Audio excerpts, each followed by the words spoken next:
வணக்கம். வள்ளுவர் வாசகர் வட்டத்திலிருந்து உங்கள் இனிய கண்ணன். எங்கள் வாழ்வும் எங்கள் வளமும் மங்காத தமிழ் என்று சங்கே முழங்கு. தென்னாருடைய சிவனை போற்றி எந்நாட்டவருக்கும் இறைவா போற்றி. இந்த காணொலியில காலேஜ் டிஆர்பி தமிழ் 2026 நேர்முக தேர்விற்கான இலவச இணையதள வகுப்பு 14/7/2026 துவக்கம். ஏற்கனவே ஒரு 1 வீக் பிஃபோர் நாங்கள் live Google Meet online class interview கிளாஸ்க்காக சொல்லியிருந்தோம். அது கிட்டத்தட்ட பல பேர் நல்ல ரெஸ்பான்ஸ் பண்ணியிருந்தீங்க. இந்த இதுல நேர்முக தேர்வுக்கு எப்படி படிக்கணும் அப்படிங்கிற வீடியோ, இன்னொன்னு இந்த பிரச்சனைகள், பல்வேறு குளறுபடிகள், இது பத்தி நாம போக விரும்பல. ஏன்னா அரசின் கொள்கை, டிஆர்பியினுடைய கொள்கை, அதனுடைய முடிவு, இந்த இதை பத்தி விவாதிக்கிறதுக்கு நேரமும் கிடையாது, அது நம்மளுடைய வேலையும் கிடையாது. பட் எப்படி இருந்தாலும் நேர்முக தேர்வு நடத்தி தான் தீர்வாங்க. ஒன்று, இந்த எஸ்ஏ டைப்ல ரீவேல்யூஷன் பண்ணாலும் பண்ணலாம், இல்லை அப்படியே போட்டாலும் போடலாம். அந்த பத்தி நாம போக தேவையில்லை. இருந்தாலும் பட் எங்ககிட்ட படிக்கக்கூடிய ஸ்டூடெண்ட் ரெகுலரா கேட்டுட்டு இருக்காங்க, சும்மா இருக்கிறதுக்கு படிக்கலாமே சார், அது வந்தா சரி வரலினாலும் சரி, அப்படி இருந்தாலும் மறுபடியும் பதிச்சு வைப்பாங்க, நம்ம வேலையை பார்க்கலாமே. அதனால சில பேருக்காக சொல்றதுக்காக தான் இந்த வீடியோ. அது இல்லாம லாஸ்ட் வீடியோ நான் போடும்போது ஒரு நண்பர் ரொம்ப நகைச்சுவையா ஒன்று போட்டிருந்தாரு. அதாவது வட்டம் அப்படின்னு போட்டிருந்தாரு. அதாவது சில பயிற்சி மையத்துல எல்லாமே காசு கொடுத்து வேலைக்கு போறாங்க, டாப் லிஸ்ட்ல இருக்கிறாங்க, வட்டத்தில் படித்த பல பேர் டாப்ல இருக்கிறாங்க, இவங்கெல்லாம் பணம் கொடுத்தாங்க அப்படின்னு சொல்லியிருக்காங்க. தயவு செய்து நான் சிரிப்பா சொல்றேன், நகைச்சுவையா சொல்றேன், இந்த மாதிரி தவறான தகவல்களை பதிவிடாதீங்க, ஆச்சுங்களா? எனக்கு தெரிஞ்ச வரைக்கும் நாங்க மட்டும் கிடையாது, பல இன்ஸ்டிடியூஷன் தமிழகத்துல, வள்ளுவர் வாசன் மட்டும் கிடையாது, எங்களோட சிறப்பாக செயல்படக்கூடிய ஏகப்பட்ட இன்ஸ்டிடியூஷன் இருக்கு. தமிழ் ஆசிரியர்கள் தமிழை மட்டுமே நம்பி எங்களை போன்ற தொழில் செய்வர்கள் எனக்கு தெரிஞ்சு யாருமே இந்த மாதிரி கிடையாது. இன்னும் சொல்ல போனா, ஃபார் எக்ஸாம்பிள், இது நான் தெளிவுபடுத்துறது என்னுடைய கடமை. நல்லா யோசிச்சு பாருங்க. ரிசல்ட்ல சார் இது இப்ப நான் ஒரு இந்த பிடிஎஃப் நீங்க எடுத்துக்கங்க. இந்த டாப் கிட்டத்தட்ட ஒரு 100 பேர்த்த நீங்க பாருங்க சார். இந்த 100 பேர்த்து ஃபர்ஸ்ட் 100 பேர்த்த நீங்க பார்க்கும்போது பிஜிடிஆர்பி ரிசல்ட் எடுத்து வச்சுக்கோங்க, யூஜிடிஆர்பி ரிசல்ட் எடுத்து வச்சுக்கோங்க. 2022 பிஜிடிஆர்பி, நல்லா கேளுங்க, 2022 பிஜிடிஆர்பி, 2024 யூஜிடிஆர்பி ரிசல்ட், 2025 இப்ப லேட்டஸ்டா நடந்த பிஜிடிஆர்பி, இந்த எக்ஸாமுடைய ப்ரொவிஷனல் செலக்ஷன் லிஸ்ட்ல எடுத்துக்கங்க. கிட்டத்தட்ட எனக்கு தெரிஞ்சு 25 பேர் இருக்காங்க. புரியுதுங்களா? உதாரணத்துக்கு ஒருத்தர் சொல்றேன். ஸ்டேட்ல 15th ரேங்க் குழந்தை தெரசால் 126 மார்க் எடுத்திருக்காங்க. இந்த பொண்ணுது ஏற்கனவே நான் பிஜிடிஆர்பியில செலக்ஷன் ஆயிடுச்சு, இதே போர்டுல எழுதி போட்டிருக்கேன். ஒரு 10 வீடியோ போய் முன்னாடி பாருங்க. இது மட்டும் இல்லாம ஸ்டேட்ல ஃபர்ஸ்ட் எடுத்தவங்க யூஜிடிஆர்பியில செலக்ட் ஆனவங்க, அவங்க ஸ்டேட்ல செகண்ட்னு நினைக்கிறேன், எனக்கு கிடைச்ச தகவல். பிஜிலையும் செலக்ட் ஆயிருக்காங்க. இப்ப இந்த காலேஜ் டிஆர்பிலையும் ஃபர்ஸ்ட் எடுத்திருக்காங்க. அதே மாதிரிதான் சில இன்ஸ்டிடியூட்ல, அவங்க பேரு சொல்ல விரும்பல, இன்ஸ்டிடியூட்ல ஓனரா இருக்கிறவங்க பிஜில செலக்ட் ஆயிட்டு இந்த காலேஜ் டிஆர்பியில செலக்ட் ஆயிருக்காரு. அவர் என்னுடைய நண்பர் தான், பேர் வேணாம், சொன்ன சூழல்னால என்னுடைய நண்பர் தான், என்னுடைய தம்பி தான் அவரு. அவர் பிஜிலையும் செலக்ட் ஆயிட்டு இந்த காலேஜ் டிஆர்பிலையும் செலக்ட். இது மாதிரி ஏகப்பட்ட பேர் சொல்லலாம். அந்த சௌந்தர்யான்னு ஒரு பொண்ணு, இவங்க எல்லாமே இன்னும் பல பேர் நான் சொல்லலாம். நேரம் கருதி அனைத்து பேரையும் சொல்ல முடியல. நீங்க செக் பண்ணிக்கலாம் சார். நான் சொல்றது நீங்க ஒன்னும் கேட்கணும்னு கிடையாது. இது இப்ப இந்த மார்க் லிஸ்டோட நீங்க யூஜிடிஆர்பி பிஜிடிஆர்பி 2000 பிஜிடிஆர்பி செக் பண்ணி பாருங்க. ஏன்னா ரொம்ப ஈஸி. ஏன்னா டேட் ஆஃப் பர்த் இருக்கும், அவங்க பேர் இருக்கும். ஹால் டிக்கெட் நம்பர் எல்லாம் தேவையில்லை சார். ஒருத்தருடைய பேர், இந்த குழந்தை தேசாங்கிறது 29/5/1986 பிஜிடிஆர்பி ரிசல்ட் எடுத்து பாருங்க, அவங்க பேர் இருக்கும். அந்த டேட் ஆஃப் பர்த்தோட சொல்ற பாருங்க, 29/5/1987. இப்ப நல்லா யோசிச்சு பாருங்க, அந்த யூஜியில செலக்ட் ஆனவங்க, பிஜியில செலக்ட் ஆனவங்க, போன பிஜியில செலக்ட் ஆனவங்க எல்லாம் 60,000 ரூபாய்க்கு மேல சம்பளம் வாங்குறாங்க சார். மறுபடியும் இந்த காலேஜ் டிஆர்பியில காசு கொடுத்து வருவாங்களா? யோசிச்சு சொல்லுங்க. இந்த கேள்விக்கு மட்டும் பதில் சொல்லுங்க சார். நான் வந்து பணம் கொடுத்து போறாங்களா இல்லையா அப்படிங்கிறது என்னுடைய வேலை கிடையாது சார். நான் வந்து ஆசிரியர். ஏன்டா படிக்கிறவங்களுக்கு சொல்லி தருவேன், வீடியோ போடுறேன். ஏன்டா படித்தாலும் படிக்கலினாலும் யாரு டவுட்டு கேட்டாலும் எந்த டைம் கேட்டாலும் அவங்களுக்கு பொறுமையாக நிதானமாக நான் பதில் சொல்லுவேன். அது என்னுடைய கர்மா, என்னுடைய கர்ம யோகம், என்னுடைய தொழில் தர்மம். அது ஏன்டா சேர்ந்து படித்தாதான் நான் பேசுவேன்லாம் கிடையாது. யார் எது கேட்டாலும் இது பண்ணுவேன். ஏன்னா போன யூஜி பிஜி இதுக்கெல்லாம் ஏகப்பட்ட video, question and answer discussion, தப்பான ஆன்சர் கீ, இது எல்லாமே போட்டிருக்கேன். இது மேக்சிமமாக தமிழ் படிக்க மாணவர்களுக்கு அதிகமாக தெரியும். இதுல கூட நான் கோபத்தோட சொல்ல கிடையாது. இந்த மாதிரி தப்பா புரிஞ்சுக்கிட்டு போறாதீங்க சார். ஏன்னா இது வந்து என்ன ஆகுதுன்னு வந்து பாத்தீங்கன்னா, ஓ எல்லாம் பணம் கொடுத்து வந்துட்டாங்க, பணம் கொடுத்துட்டு வந்துட்டாங்கன்ட்டு இப்படி உண்மையா உழைத்து இந்த தேர்வுல, இந்த கல்லூரி உதவி பேராசிரியர் தேர்வுல வெற்றி பெற்ற என்னுடைய மாணவர்கள் மட்டும் கிடையாதுங்க, பல நல்ல நல்ல இன்ஸ்டியூட்ல படிச்ச நல்ல நல்ல மாணவர்கள், அவங்களுடைய மனம் வந்து பாதிக்க கூடாது. புரியுதுங்களா? அவங்க வந்து மனசார ரொம்ப பாதிப்பு ஏற்படும். ஏன்னா நம்ம கஷ்டப்பட்டு வரோன்ட்டு. அதனால இந்த மாதிரி பதிவுகள் வந்து நம்மளுடைய இதுல வந்து வேண்டாம் சார். தயவு செய்து யாரும் தப்பா எடுத்துக்க வேண்டாம். அந்த மாதிரி எல்லாம் பதிவிடாதீங்க சார். அப்படி இருந்ததுன்னா நேரடியா சொல்லுங்க, என்ன பேருன்னே சொல்லுங்க. நான் தான் ஓப்பனா பேரோட நான் சொல்றேன்.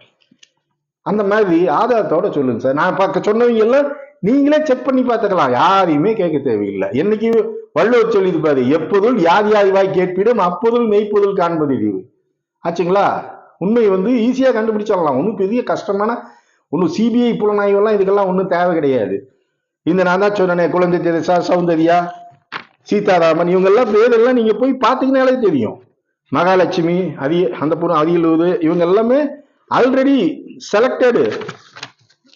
அதுக்கு இல்லாம 2022 செலக்ட் ஆனவங்க எல்லாம் வேற இருக்காங்க. ஆச்சுங்களா? எல்லாத்து பேரையும் படிக்க முடியாது. சரி, அடுத்தது நம்ம இதுக்கு வரலாம். இப்ப நேர்முக தேர்வு, இது நாங்க கொடுக்கறது எல்லாமே வந்து கூகுள் மீட்ல. ஒரு இன்டர்வியூக்கு போகணும்னா என்ன வந்து முக்கியமா தேவை? ஏன்னா இது வரைக்கும் நாங்க ஹச்ஆர்என்சி வருஷம் இந்து சமய அறநிலையத்துறைக்கு செயல் அலுவலர், அப்புறம் உதவி ஆணையர், assistant commissioner, executive officer grade 1க்கு வருஷம் எக்ஸாம் நடக்கும். வருஷம் எங்களுடைய இன்ஸ்டிடியூட்ல இருந்து ஒரு 10 போஸ்ட் தான், அதுல 5 பேர் போயிடுவோம். ஒரு 50% எங்களுடைய கான்ட்ரிபியூஷன்ஸ் வந்து இருக்கும் எங்க கிட்ட படிக்கிறவங்களுக்கு. அதுல வந்து எப்படி வந்து இன்டர்வியூ வந்து பண்ணுவாங்க. பட் அந்த இது வந்து வேற இருந்தாலும் இந்து சமய அறநிலையத்துல எடுக்கிறது கூட உங்களுக்கு மேக்சிமம் வந்து பக்தி இலக்கியம் தான் கேட்கக்கூடிய கேள்வி. அது இல்லாம இப்ப ரீசெண்டா நடந்த தமிழ் வளர்ச்சித்துறையில மாநிலத்துல முதல் மதிப்பெண் திரு விஜயபாண்டியன், கிட்டத்தட்ட 13 போஸ்டுக்கு 8 பேரு வள்ளுவர் வாசல் படிச்சு போனவங்க தான். அதனால எப்படி நேர்மை, ஏன்னா தமிழ் வளர்ச்சித்துறை முழுக்க எம்ஏ தமிழ் படித்தவர்கள் தான். ஆச்சுங்களா? வேற கோர்ஸ் கிடையாது, பிஎல்ஓ இல்ல டிப்ளமோவோ பிஇஓ கிடையாது. அதனால தமிழ்ல எந்த மாதிரி வந்து கேள்வி கேட்பாங்க அப்படிங்கிறது முக்கியம். ஃபர்ஸ்ட் வந்து நமக்கு subject knowledge is must. Subject knowledge அப்படிங்கிறது நம்மளுடைய பாடத்தை பத்தி. பண்டைய தமிழ் இலக்கியங்கள் இருக்கு, 8 தொகை, 10 பாட்டு, 15 கீழ்கணக்கு நூல்கள், காப்பிய இலக்கியம், பக்தி இலக்கியம், சிற்றிலக்கியம், இக்கால இலக்கியத்துல நாடகம், இது புதினம், சிறுகதை, இது எல்லாமே தெரியணும். இலக்கணம்னு எடுத்துக்கிட்டீங்கன்னா தொல்காப்பியம், நன்னூல், யாப்பெருங்கல காரிகை, இந்த நூல்கள். அப்புறம் வந்து புதிய துறைகள், திறனாய்வு, ஒப்பிலக்கியம், தமிழக வரலாறு, தமிழக பண்பாட்டு வரலாறு, தமிழக மக்களும் பண்பாடும், கே பிள்ளை புத்தகம். இப்படி சப்ஜெக்ட் நாலேஜ் அந்த சிலபஸ் படி கம்ப்ளீட்டா தெரிஞ்சு வச்சுக்கணும். அடுத்தது வந்து உங்களுக்கு வந்து மெயின் வந்து கம்யூனிகேஷன் ஸ்கில். சரளமா பேசணும். கேள்வி கேட்டா அந்த இடத்துல குழப்பக்கூடாது. ஃபார் எக்ஸாம்பிள், ஒரு இன்டர்வியூல ஒரு கேள்வி கேட்டாங்க, கர்மா அப்படின்னா என்ன? சிம்பிளான கேள்வி. ஆனா என்னுடைய நண்பர், நான் சொல்றது ஒரு 10 வருஷத்துக்கு முன்னாடி நடந்தது, டிஎன்பிசி குரூப் 1ல கேட்ட கேள்வி. அவர் இத்தனைக்கும் இன்ஜினியரிங் ஸ்டூடெண்ட். அவர் வந்து என்ன பண்ணா, நல்லது கெட்டது தான் சார் கர்மா அப்படின்னாரு. அவர் சொல்றாரு, இன்டர்வியூல கேள்வி கேட்டவது, சார் நீங்க சொல்றது கர்ம வினை, கர்மானா என்னன்னு கேட்ட கேள்விக்கு என்ன பதில் சொல்றாருன்னா, சார் நல்லது கெட்டது எதுவோ அதுதான் கர்மா. அதுக்கு இன்டர்வியூல கேள்வி கேட்டவர், தம்பி நீங்க சொல்றது வந்து கர்ம வினைப்பா, நான் கேட்ட கேள்வி கர்மா. கடைசி வரைக்கும் அதுக்கு குழப்பிவிடாது. சார் இல்ல சார், எனக்கு தெரிஞ்சு கர்மானா வந்து ஒருத்த நல்லது செஞ்சா நல்லது நடக்கும், கெட்டது செஞ்சா கெட்டது நடக்கும். இதை வந்து நம்மளுடைய முன்னோர்கள் ஆதி காலத்துல இருந்து சொன்னாங்க. இந்த கர்மாவை பத்தி பகவத்கீதையில் இருக்கு, அதனால நான் அடிச்சு சொல்றேன், கர்மானா நல்லது கெட்டது தான் சார். இல்ல அப்படிங்கிறாரு. நல்லா கேளுங்க, அந்த இடத்துல ஆர்கியூ பண்ணக்கூடாது. கர்மானா ஒண்ணும் கிடையாது சார். அதுக்கு அவரே வந்து கடைசியில, சரிங்க நீங்க சொல்லுங்க கர்மானா என்ன, எனக்கு தெரிஞ்சது நல்லது. அவர் சொல்றாரு, கர்ம வினையை பத்தி நீங்க சொல்றீங்க, கர்மாவை பத்தி சொல்லல. கர்மானா செயல் சார், செயல் தான். சிம்பிளான இது. அவர் கேட்ட கேள்வி செயல். கர்மானா என்ன, செயல்னா முடிஞ்சு போயிருக்கும். இந்த மாதிரி டிபேட் வந்து அந்த இடத்துல இருக்கக்கூடாது. ஏன்னா நாம சொல்றதுதான் சரியான விடையா இருக்கும் அப்படின்னு நம்மள நாம கன்வின்சிங் பண்ணிட்டு அவங்கள காம்ப்ரமைஸ் பண்ணக்கூடாது. ஐயா எனக்கு தெரிஞ்சு நல்லது கெட்டது தான் ஐயா, அப்படி இல்லைன்னா என்னன்னு சொன்னீங்கன்னா நான் தெரிஞ்சுக்குவேன். இப்படிதான் பேசணும், பொலைட்டா பேசணும், அந்த இடத்துல புத்திசாலியமா பேசணும். அப்ப அவரே சொல்லிட்டாரு. பட் அந்த பையன் செலக்ட் ஆகி வேலையில் இருக்கான், எக்ஸிக்யூட்டிவ் ஆபீசரா இப்ப வந்து ஒர்க் பண்ணிட்டு இருக்கான், அது வேற விஷயம். இருந்தாலும் கர்மானா செயல், நேரடியா நான் பதில். இன்னொரு கேள்வி வந்து கேட்டிருக்காங்க, நான் கேட்கிறேன் பாருங்களேன். சிலப்பதிகாரத்தை இயற்றிய இளங்கோவடிகள் சமணர். அப்ப சிலப்பதிகாரத்தை இயற்றிய இளங்கோவடிகள் சமண முனிவர். அப்படி என்றால் சிலப்பதிகாரம் சமண காப்பியமா? நல்லா கேளுங்க, சிலப்பதிகாரம் இளங்கோவடிகள் என்ற சமண முனிவரால் எழுதப்பட்டதுங்கிறது சரி. ஆனா அது சமண காப்பியமா? எப்படி இந்த கூற்று ஒண்ணு ரெண்டுங்கிற மாதிரி இந்த மாதிரி கேள்வி. இந்த கேள்வி வந்து எனக்கு தெரிஞ்சு வந்து சிவில் சர்வீஸ்ல கேட்ட கேள்வி, ஐஏஎஸ் படிக்கிறவன்ட்ட கேட்ட கேள்வி. ஏன்னா அவன் வந்து மெயின் சப்ஜெக்ட் வந்து தமிழ் தான் எடுத்திருந்தான். மெயின் சப்ஜெக்ட் வந்து தமிழ் எடுத்ததுனால இந்த கேள்வி கேட்டிருக்காங்க. ரொம்ப அவன் கன்ஃபியூஸ் ஆயிட்டான். ஐயா இது முத்தமிழ் காப்பியம்னா, குடிமக்கள் காப்பியம்னா, பொதுமை காப்பியம்னா, இது எல்லாம் சரிப்பா, இது சமண காப்பியமா இல்லையா? நேர்முகத்தில் கேட்ட கேள்வி. நீ சொல்றதெல்லாம் ரைட்டு, அதுக்கு என்னென்னமோ சொன்ன. ஐயா இது வந்து குடிமக்கள் காப்பியம்னு தேப்போமி சொல்லியிருக்காரு, சீர்திருத்த காப்பியம்னு வா சுபமாணிக்கம் சொல்லியிருக்காரு, அதே சுபமாணிக்கம் வந்து மணிமேகலையும் சீர்திருத்த காப்பியம்னு சொல்லியிருப்பாரு ஆச்சுங்களா? இப்படி எல்லாம் சொல்றான். ஆனாலும் அவரு கேட்ட கேள்வி என்னன்னா, நான் கேட்டது அதெல்லாம் இல்லைங்க, இளங்கோவடிகள் சமணர், அந்த காப்பியம் சமண காப்பியமா? இவன் இதையே தான் சொல்லிட்டு இருக்கா, குடிமக்கள் காப்பியம், புதுமை காப்பியம், சீர்திருத்த காப்பியம், முத்தமிழ் காப்பியம், அதுல இயலிசை இயல் இருக்குது, இசை இருக்குது, நாடகம் இருக்கு, இதெல்லாம் சம்மந்தமே கிடையாது. அப்புறமேல் வந்து ஏன்டா வந்து கேட்டான். பட் அவன் வந்து அதுல சிவில் சர்வீஸ்ல குவாலிஃபை ஆக கிடையாது, குரூப் செகண்ட்ல செலக்ட் ஆகிட்டு அந்த பையன் வேலைக்கு போயிட்டான். அவன் கேட்டான், தம்பி அப்படி சொல்லக்கூடாதுப்பா, சிலப்பதிகாரத்தை இயற்றியவர் இளங்கோவடிகள் சமணர் என்பது சரி, ஆனா சிலப்பதிகாரம் வந்து சமண காப்பியம் கிடையாது. ஏன்னா சிலப்பதிகாரத்துல அனைத்து விதமான கடவுள் சொல்லப்பட்டிருக்கு. இயற்கை வந்து ஆராதிக்கப்பட்டது, திங்களை போன்றதும், ஞாயிறு போன்றதும், மாமலை போன்றதும், பூம்புகார் போன்றதும்னு இயற்கையிலே வந்து கடவுள் வாழ்த்து. பலராமனுக்கு கோயில் இருந்தது சொல்லப்படுது, பிறவியாக்கா பெரியோன் என்று சிவனுக்கு கோயில் இருந்தது சிலப்பதிகாரத்துல சொல்லப்படுது.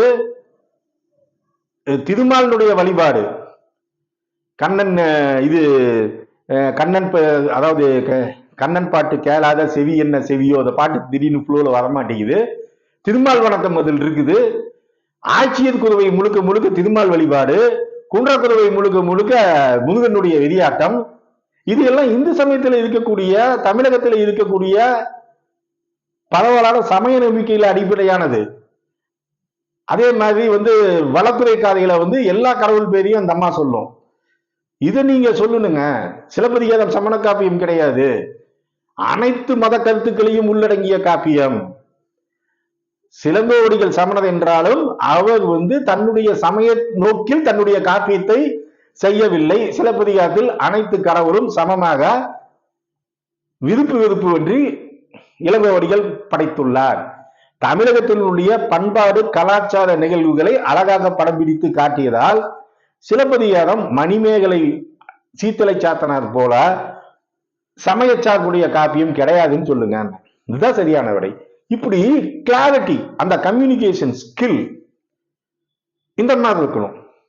இந்த மாதிரி வினாக்கள் தான் கேட்பாங்க. அதை விட்டுட்டு உங்களுக்கு யாதும் ஊதிய யாவரும் கேள்வி யார் சாதி எழுதுனாங்க, தேவாரத்துல 1, 2, 3 யார் எழுதுனாங்க, 4, 5 யார் எழுதுனாங்க, 7 யார் எழுதுனாங்க, 8 யார் எழுதுனாங்க, 9 யாரு, 10 யாரு, இப்படி எல்லாம் சிம்பிளான கேள்வி எல்லாம் கேட்க மாட்டாங்க.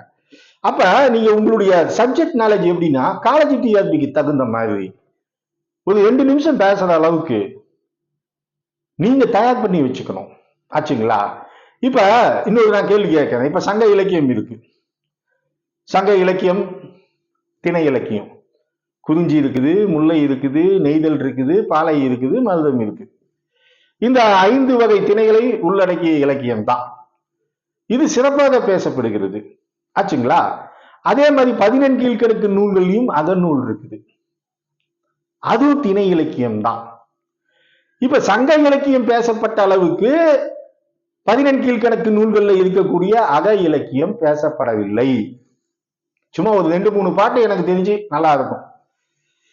அந்த ஆண் பெண், ஆண் மான் பெண்மானுடைய காதல் வாழ்க்கைய சித்தரிக்கக்கூடிய பாட்டு ஒண்ணு, அது பொதுவா இதா இருக்கும், ஆனாலும் சுட்டப்படல. இன்னொன்னு, சங்க இலக்கியத்துல இருக்கக்கூடிய பாவகை என்ன, அதே பாவகை அகநூல்கள்ல காணப்படுதா, இந்த மாதிரியான கேள்வி. இப்ப நம்மள யோசிச்சு பார்க்கணும் என்ன வித்தியாசம்னா, இந்த மாதிரி கேள்விக்கு அவர் கேட்ட கேள்வியை நல்லா உள்வாங்கிக்கிட்டு என்ன பதில் சொல்லி இருக்கணும். சங்க இலக்கியம் முழுக்க முழுக்க ஆசிரியப்பா, 14 கீழ்கணக்கு நூல்கள் அனைத்தும் வெண்பா, பாவகை வேறுபாடு, இதை சொல்லணும். அடுத்தது ஐயா உண்மைதான், சங்க இலக்கியம் போற்றப்பட அளவுக்கு இது போற்றப்படலாம், அதையே தான் சொல்லுது திருப்ப. ஒன்றும் புதுசாலாம் எதுவும் கிடையாது. ஆச்சுங்களா? பாவகை தான் வித்தியாசம். இந்த மாதிரி தெளிவா சொல்ல தெரியணும்.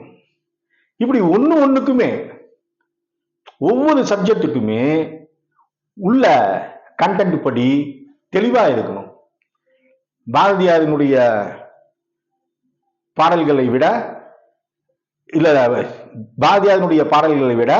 பாரதிதாசனுடைய பாடல்களில் தமிழ் உணர்வு மேலோங்கி இருக்க காரணம் என்ன, இந்த மாதிரி கேள்வி கேட்கலாம். பாரதியாருடைய பாட்டு தமிழை பத்தி சொல்றாரு.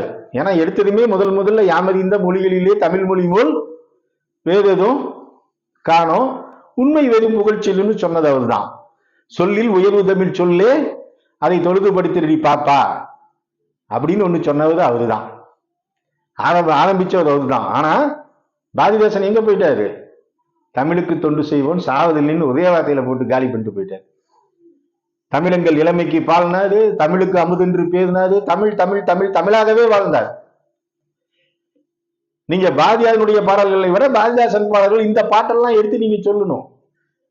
தமிழை பற்றி பாரதிதாசன் புகழ்ந்த அளவுக்கு, பாரதிதாசன் பாடிய அளவுக்கு வேறு எந்த புலவரும் பாடவில்லை என்ற காரணம் என்னன்னா, அந்த காலகட்டத்துல தான் இந்திய எதிர்ப்பு போராட்டம் நடைபெற்றது.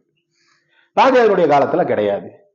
பாரதியாருடைய பாடல்களை விட ரெண்டுக்கும் உள்ள அடிப்படை வித்தியாசம் என்ன, இதெல்லாம் கேட்பாங்க. பாரதியாருடைய பாட்டுக்கும் பாரதிதாசனுடைய பாட்டுக்கும் அடிப்படை வித்தியாசம் என்னன்னு பாத்தீங்கன்னா, பாரதியாருடைய ஆரம்ப கால பாடலா இருந்தாலும் சரி, கடைசி கால பாடலாற்றலும் ஏதோ ஒரு மூலையில பக்தி உணர்வு அதிகமா இருக்கும்.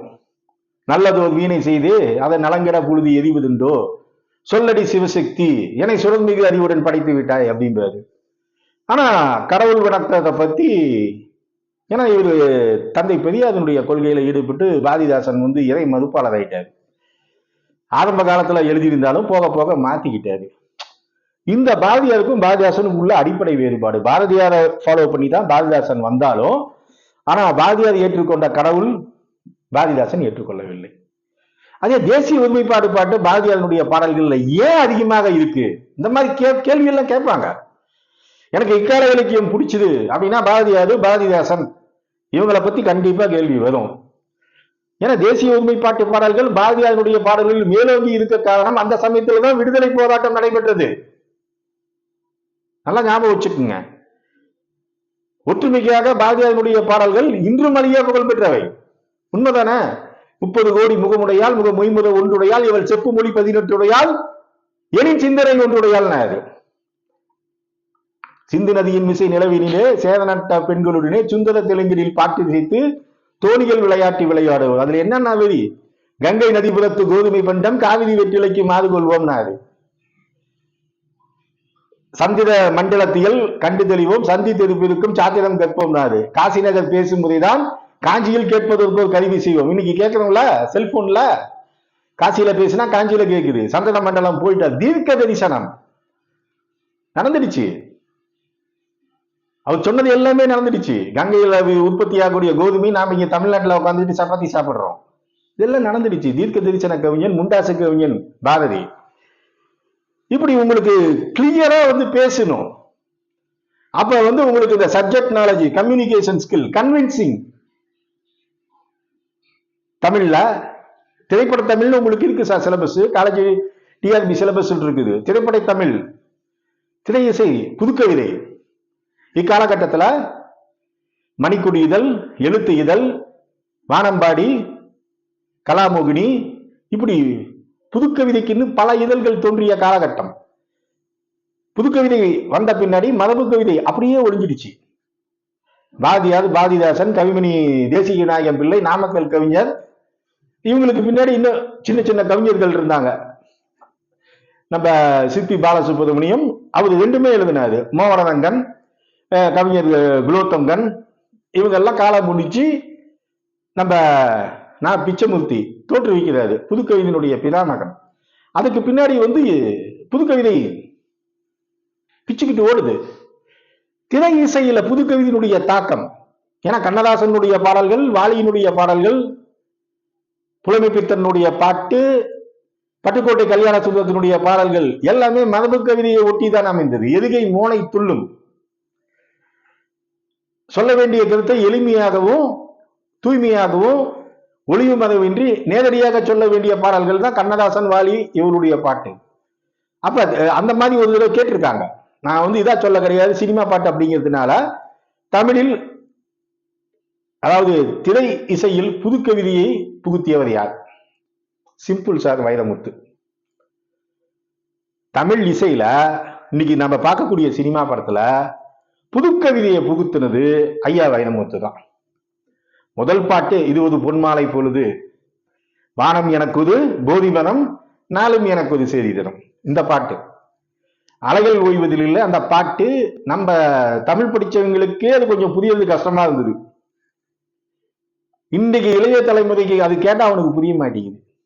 உன் வெள்ளி கொலுசொலி வீதியில் கேட்டால் அத்தனை ஜன்னலும் திறக்கும், நீ சிரிக்கும் போது பௌர்ணமி நிலவு அத்தனை திசையும் ஒலிக்கும், நீ மல்லிகை பூவை சூடிக்கொண்டால் ரோசாவுக்கு காய்ச்சல் வரும், நீ பட்டு புடவை கட்டிக்கொண்டால் பட்டாம்பூச்சிகள் ஓட்டமிடும். என்ன அருமையான கவிதை!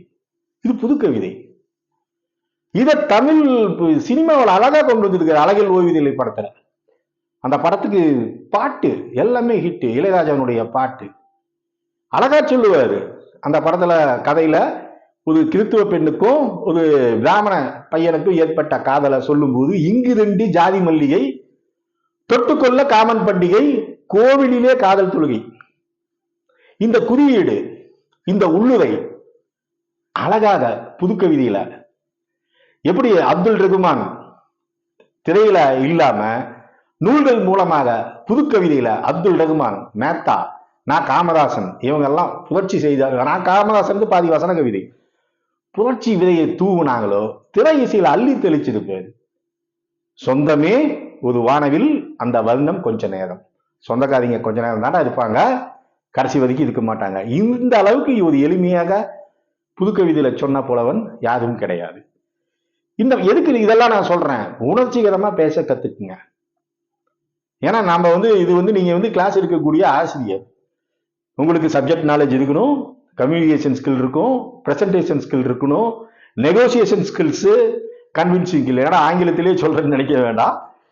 அத்தனையும் இருந்ததுன்னா நீங்க எடுக்கிறது இந்த 15 மார்க் ரொம்ப ஈஸி சார். இன்னொன்னு, உங்களுக்கு வெற்றி தோல்வியை தோல்விக்கிறது 15 தான். ஏன்னா இந்த ரிசல்ட்ல பார்க்கும்போது கிட்டத்தட்ட 140 ஃபர்ஸ்ட் ரேங்கா இருந்ததுன்னா 120 வரைக்குமே 54 பேர் இருக்காங்க சார். 56 பேர் 120 மார்க் எடுத்திருக்காங்க. அதாவது 140ல இருந்து 120 வரைக்குமே 56 பேர், கிட்டத்தட்ட 300 வேகன்சிங்கிறாங்க. இதெல்லாம் வச்சுட்டு தான் நான் 110. இதுல என்னன்னா, எனக்கு கிடைத்த தகவல்ல எங்ககிட்ட பதிவு பண்ணவங்க, எங்க கிட்ட படிச்சவங்க மேக்சிமம் ஒரு 6 பேர் மட்டும்தான் காலேஜில் ஒர்க் பண்றவங்க. இது என்னன்னு பாத்தீங்கன்னா, ஒருத்தர் நான் பேர் சொல்ல விரும்பல, ஒரு நண்பர் 119.50 காலேஜில் ஒர்க் பண்றாரு. அவருக்கு ஃபுல் எக்ஸ்பீரியன்ஸ் 15 மார்க், கிட்டத்தட்ட 134 மார்க் வந்துடும். 134.50. அப்ப யோசிச்சு பாருங்க, 5 மார்க் குப்புன்னு ஏத்துது. 134 ஃபுல்லா வந்துட்டாரு. அவருக்கு எப்படி வேலை கிடைச்சிடும் அது வேற விஷயம். அதனாலதான் நான் சொல்றேன், உங்களுக்கு இந்த 15 மார்க்குங்கிறது, ஏன்னா இந்த 15 மார்க் ஆட் ஆகி வரல. அதனால எத்தனை பேர் காலேஜில் ஒர்க் பண்ணவங்க அதிக மதிப்பெண்கள் முன்னணியில் இருக்காங்க, டாப் லிஸ்ட்ல இருக்கான்னு நமக்கு தெரியல. பட் எங்க கிட்ட கொடுத்த தகவல், ஏன்னா எனக்கு கிடைச்சதுல கிட்டத்தட்ட 6 பேர் மட்டும்தான் காலேஜில் படிச்சவங்க கொடுத்துருக்காங்க. ஏன்னா எனக்கு கிடைத்தது 33ல இருந்து ஒரு புதுசா சேர்ந்தவங்க ஒரு 10, 15, ஒரு 45 பேர் 45 பேர் வச்சு கொடுத்த தகவலுடைய அடிப்படையில நான் சொல்றேன். அதுல எனக்கு கிடைச்சது 6 பேர் தான். அதனால நீங்க எந்த கம்யூனிட்டியா இருந்தாலும் சரி, கண்டிப்பா சொல்றேன், நீங்க இதெல்லாம் நீங்க எல்லாம் ஈஸியா அனலைஸ் பண்ணி வச்சிருப்பீங்க. என்னோட உங்களுக்கு அதிகமாக விவரம் தெரிஞ்சும் 115ல இருந்து 110 வரைக்குமே இருக்கக்கூடியவங்க ஒரே மார்க்ல ஏகப்பட்ட பேர் இருக்காங்க. அதனால கண்டிப்பா இந்த நேர்முக தேர்வு நடைபெறும் போது இந்த 15 மதிப்பெண் மட்டும்தான் உங்களை காப்பாற்றும். ஏற்கனவே ஒரு 5 சப்ஜெக்டுக்கு போட்டிருக்காங்க, ஃபுல் மார்க் கிட்டத்தட்ட 12, 13 வரைக்கும் போட்டிருக்காங்க. அப்ப இந்த நேர்முக தேர்வுல இருக்கும்போது தான், இப்ப 110 மார்க் நான் எடுத்துருக்கிறேன்னு வச்சுக்கோங்க சார், நான் ஒழுங்கா இன்டர்வியூ அட்டன் பண்ணல, எனக்கு 2 மார்க் போட்டாங்கன்னா எனக்கு 112 வருது. என்னுடைய நண்பர் 110 அவருக்கு போட்டாங்கன்னு வச்சுக்கோங்க, 12 போட்டாங்கன்னா யோசிச்சு பாருங்க, கிட்டத்தட்ட 122, 110ல இருந்து 10, 120, 122 வந்துடுவாரு. கண்டிப்பா என்னோட 10 லீடிங். அப்ப 108 இருக்கிறவங்களுக்கு 3 மார்க் போட்டாங்கன்னு வச்சுக்கோங்க. சாரி, இந்த 118 இருக்கிறவங்க, இப்ப என்னுடைய நண்பர், நான் என்ன விட்டுருங்க, என்னுடைய நண்பர் 110, அவருக்கு இன்டர்வியூல 12 மார்க் ஆச்சுங்களா? அப்ப 122, 108 எடுத்துருக்கிறாரு ஒருத்தர். சார் 118 எடுத்துருக்காரு, அவரு இன்டர்வியூல 3 மார்க். அப்ப 111, 1 மார்க் பின்னாடி வந்துடுவாரு. இப்ப இருக்கக்கூடிய தரவரிசை அப்படியே மாறும் இன்டர்வியூ முடிச்சோன்ன. நீங்க நினைக்கலாம் என்னடா 15 மார்க் தானே, வேணா பாருங்க, அந்த 15 மார்க் ஃபுல் மாயம் செய்யும். பின்னாடி இருக்காதீங்க, முன்னாடி போவோம்,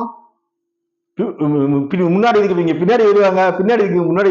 என்னுடைய சகோதரி எஸ்தர் அவங்க சொன்னாங்க, இயேசுநாதர் சொல்லியிருக்காங்க பைபிள்ல, ஒருத்தர் பின்னாடி இருக்கிறவங்க முன்னாடி வருவான், முன்னாடி இருக்கிற பின்னாடி வருவான். அந்த வாசகம் அவங்க சரியா சொன்னாங்க. என்னமோ பிந்துதல் முந்துதல்னு எனக்கு சரியா சொல்ல தெரியல. அந்த திரண்ட கருத்தை மட்டும் உள்வாங்கிட்டேன். இந்த நேரத்துல சகோதரி எஸ்தருக்கு நான் நன்றி சொல்றேன். அவங்க சொன்னதுதான், பின்னாடி இருக்க முன்னாடி, முன்னாடி இருக்க பின்னாடி. அவங்க கிட்ட கூட சொன்னேன், நல்லா பண்ணீங்கன்னா 5 மார்க் இருந்தா நீங்க வேலைக்கு போயிடுவீங்கம்மா, நீங்க கண்டிப்பா இந்த வருஷம் நீங்க வேலைக்கு போயிடுவீங்க, அந்த 15 மார்க் உங்களுக்கு கண்டிப்பா ஹெல்ப் பண்ணும். அதனால அதுக்காக தான் நாங்க முக்கியத்துவம் கொடுக்கிறோம். அதனால நீங்க 110, 111, ஏன் 108, 107 இருந்தீங்க, தயவு செய்து என்னை நம்பி இந்த நேர்முக தேர்வுக்கான இலவச பயிற்சியில இருந்தீங்கன்னா எங்களால முடிஞ்ச அளவு, ஆனா நாங்க புதுசா ஒன்றும் செய்ய கிடையாது. தமிழ் வளர்ச்சித்துறை இந்து சமயத்துல பல்வேறு நேர்முக தேர்வுக்கு பயிற்சி அளித்து பல்வேறு மாணவர்களை வெற்றி மாணவர்களாக தமிழகத்தில் அரசு அதிகாரிகளாக உருவாக்கி இருக்கோம். இது பத்தி ஏகப்பட்ட வீடியோக்கள் இருக்கு. போன இதுல கூட டெஸ்கிரிப்ஷன்ல போட்டேன். எல்லா வீடியோவும் பார்த்துட்டு நம்பிக்கை வச்சு வாங்க. கண்டிப்பா நீங்களும் கல்லூரி உதவி பேராசிரியர் ஆகலாம். இதில் எந்த விதமான மாற்று கருத்தும் இல்லை. நன்றி. எங்கள் வாழ்வும் எங்கள் வளமும் மங்காத தமிழ் என்று சங்கே முழங்கு. வள்ளுவர் வாசக வட்டத்திற்காக உங்கள் இனிய கண்ணன்.